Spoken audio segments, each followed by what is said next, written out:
Merry Christmas! Hello everyone, it's Leo and it's time to talk about episode 46 from wonderful PreCure. What an amazing Christmas episode this was. I was so happy. This was my queen Yuki. It was her moment to shine and show all the growth that she's been through in the course of wonderful PreCure, and this was truly amazing. Following the last episodes from Iroha and Mayu, it was now Yuki's time. I didn't know if we were going to have another Yuki episode since I was thinking maybe that episode from the play was her last episode, but no, this was it.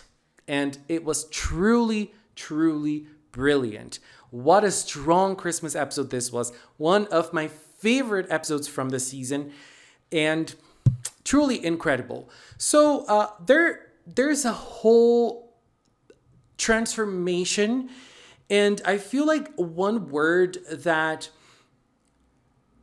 would summarize this episode is resignify. When you take something that happens to you and means something to you and you change it into something else. So we start the episode with abandoned cat Yuki in the snow.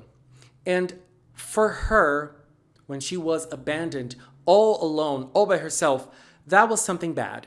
And the snow was falling, she was cold, she was sad, she was hurt, she was hungry. That was something bad.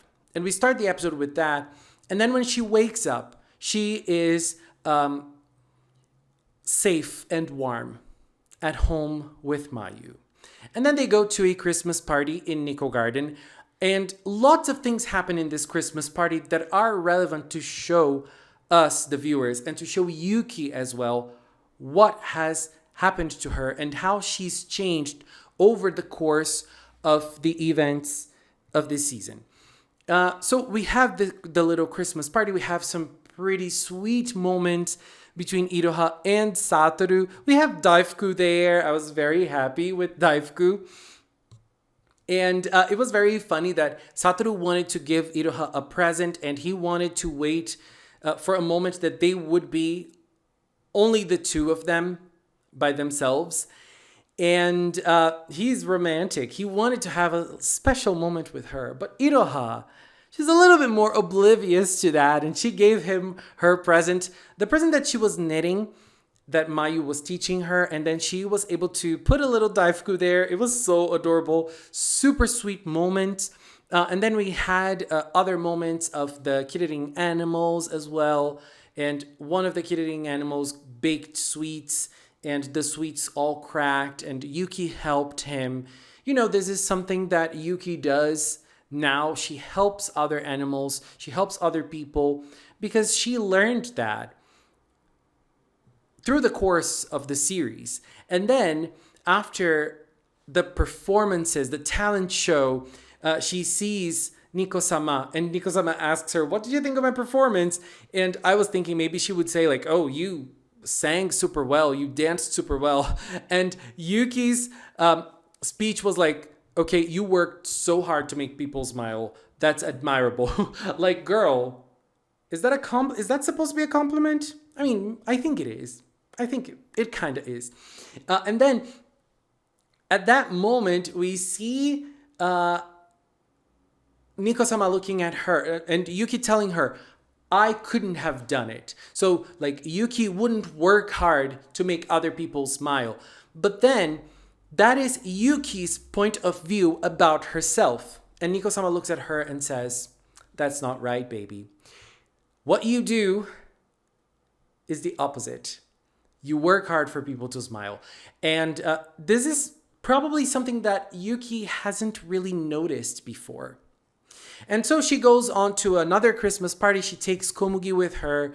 That was a very sweet moment as well because that was supposed to be a cat Christmas party. But Komugi was there. The cats were all angry when they saw Komugi is a dog. But then Yuki really made them accept her by telling them that she is her friend. She calls Komugi her friend now. She accepts Komugi together with her as a friend. Truly, after so many things they've been through, they really connected, and she can look at Komugi and say, "You're my friend." And so after that, we see them that they have enjoyed a pretty comfy and cozy Christmas party with the cats, and they have they need to go back to Niko Garden, and they are late to go to Niko Garden. And when they are going, we see that they meet Zakuro. So Torame is gone after last week's episode. We do not know if Zakuro understands what actually happened, but it's nice that we have different villains, and the villains are so different that what they're looking for is so different that one of the things that they're looking for, what Torame was looking for, the cures could offer. What Zakuro is looking for, the cures cannot. And so we see Zakuro very angry, and there's a big difference here. Torame wanted to play, he wanted connection, he wanted a moment of happiness. And Zakuro wants the same thing, but there's a stronger connection to Gao in Zakuro's case. She does not want to leave Gao alone, so she will stay by Gao no matter what. And so she goes, she sees the big Christmas tree, and then the cures meet her, Nyami meets her, or Yuki meets her, and then Yuki starts talking about the fact that Zakuro has good taste, because when you see something pretty, you want to share that with the one you love. I love that line. That line is truly incredible. It is something that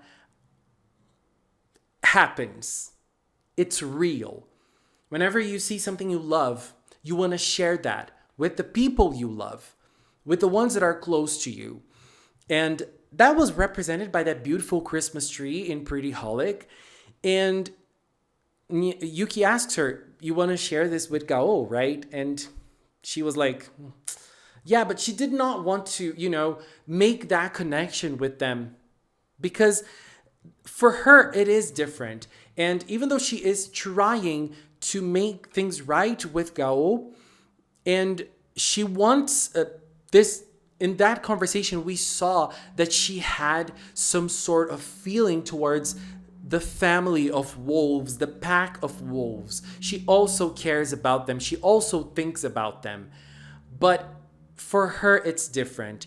The feelings of anger are stronger in Zakuro.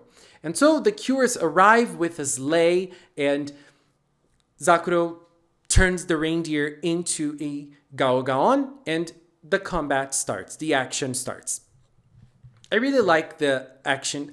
The action scene itself, kind of, but I do like the events that happened inside the action scene. First, because we have a super strong moment there with the reindeer attacking or trying to attack the Christmas tree. And Zakuro wants to protect it, because it was that point of connection between Zakuro and Gao. That's something that she wants to show Gao. So she was trying to protect it, but then Nyami goes in and tries to protect it. And at that point, we see how strong Yuki's realization is for herself. She started noticing that for her, things changed. She had that self-realization. Beforehand, all that mattered to her was Mayu. Now, there's a whole world for her to enjoy, for her to protect, and for her to have experiences with. It was truly an incredible moment for Yuki's character.